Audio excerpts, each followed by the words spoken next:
हाय मैत्रिणींनो, आज एकादशी, आषाढी एकादशी, मोठी एकादशी. तर आपण उपवासाला बनवतो आहे साबुदाण्याची खिचडी. आपण मागच्या वेळी बनवली होती ती बघा, हिरव्या मिरचीची बनवलेली. तर आज आपल्याला बनवायची आहे लाल तिखट घालून. ती पण खूप छान लागते, दह्याबरोबर मस्त अशी एकदम टेस्टी लागते. तर आता आपण काय केलेलं आहे, कढईमध्ये तेल घेतले. तर साधारणतः मी इथं कढईमध्ये साधारणतः 4 ते 5 असं आपल्याला तेलाचे डाव आपण तेल घेतलेलं आहे. कारण इतकं तेल आपल्याला नको आहे, पण आपण काय करणार आहे, याच्यामध्ये आपल्याला बटाटे आपल्याला फ्राय करून घ्यायचे आहेत. आणि मग आपल्याला तेल बाजूला करून आपल्याला जेवढं आवश्यक आहे तेवढ्या तेलामध्ये आपल्याला ही खिचडी बनवायची. तर चला मग आपण पहिल्यांदा बटाटे फ्राय करून घेऊया.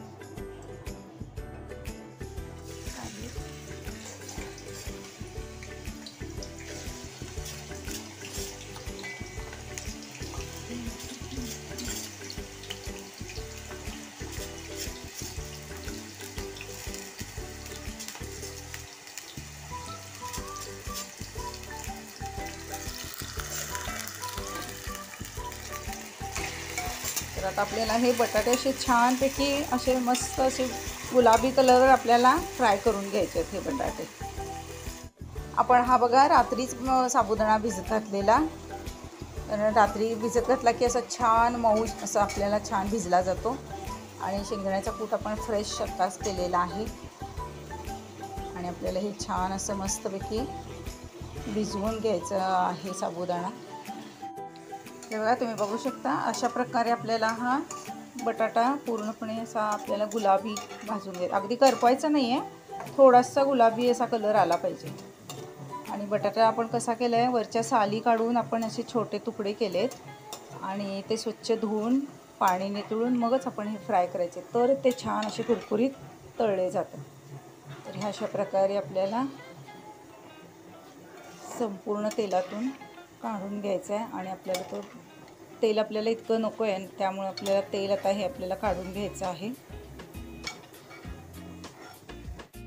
आता आपण तेल पण काढून घेतलेलं आहे. आता आपण फक्त इथं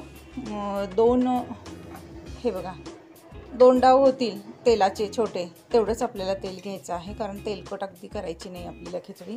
तर आता आपल्याला ह्याच्यामध्ये घालायचे जिरे छान असे तडतडले की नाही, आपल्याला ह्याच्यामध्ये कढीपत्ता आपण घालायचा आहे. कढीपत्ता आणि कोथिंबीर तुम्ही उपासाला बिनधास्त खाऊ शकता. कढीपत्ता इथं आपण घातलेला आहे. कढीपत्ता छान असा कढीपत्ता आणि जिरे आपल्याला छान असे तडतडून घ्यायचे आहे. आणि आपल्याला लाल तिखटाची करायची बघा. आपल्याला आज हिरवी मिरचीची करायची नाही. आपण हिरवी मिरचीची रेसिपी मी टाकलेली आहे आपल्या. आता बघा, ह्याच्यावर आपल्याला घालायचं आहे आपण हा तळून घेतलेला बटाटा. आणि बटाटा पण तळून घेतलेलाच आहे, त्यामुळे काही प्रश्नच नाही. आणि आपल्याला आपल्या तिखटाच्या आवडीनुसार आपल्याला इथं लाल तिखट म्हणजे लाल मिरची पूड आहे नुसती.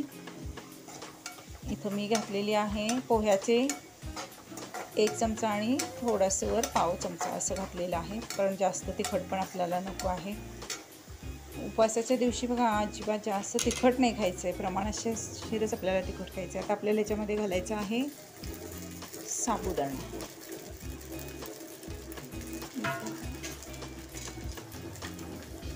साबुदाणा घातला की आपल्याला छान असं हे एकसारखे आपल्याला अशी परतून घ्यायची आहे. हे बघा, हे अशा आपल्याला साबुदाणा छान परतून घेतला. आता आपल्याला याच्यामध्ये घालायचं आहे शेंगदाण्याचा कूट. असा दाण्याचा कूट घालायचा. साधारणतः इथं मी अर्धा वाटी ते एक वाटी होईल इतकं मी शेंगदाण्याचा कूट घातलेला आहे. मीठ आपल्या चवीनुसार घालायचं आहे. मी तो 1 चमचा मीठ घातलेला आहे. आणि आपल्याला थोडीशी याच्यामध्ये चिमटभर म्हणजे एक अर्धा चमचा साखर. तुम्हाला आवडत असेल तर तुम्ही घालू शकता, नाही घातली तरी काही हरकत नाही. मला आवडते म्हणून मी इथं साखर ॲड करणार आहे. आणि आपल्याला हे छान असं एकजीव करून घ्यायचं आहे.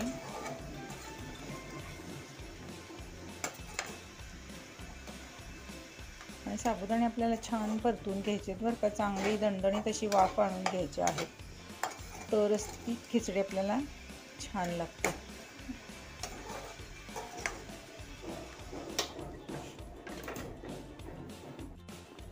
हे बघा असं छान आपण असं सगळं मिक्स केलेलं आहे. तर आता आपल्याला याच्यावर गॅसची फ्लेम आपल्याला लो ठेवायची आहे आणि आपल्याला हे झाकून ठेवायचं 1-5 मिनटं.